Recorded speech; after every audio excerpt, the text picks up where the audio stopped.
नमस्कार मित्रांनो, मी शशिकांत पाटील उर्फ सोनूदादा लोन पंचम। हा खत देण्यासाठी जुगाड बनवलेला आहे। मजूर कमी अधिक पद्धतीने खत देता। ही गोणी सेंटरमधनं फाडलेली आहे।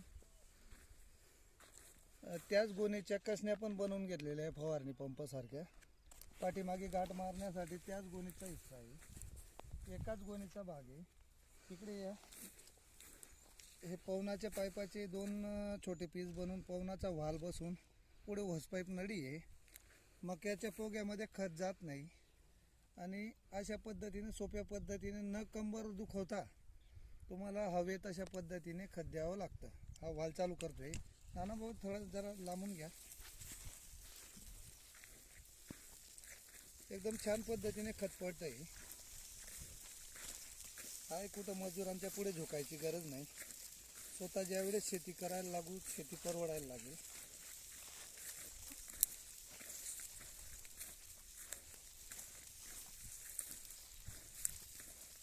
पूर्ण जमिनीजवळ खत पडतंय, बघू शकता तुम्ही।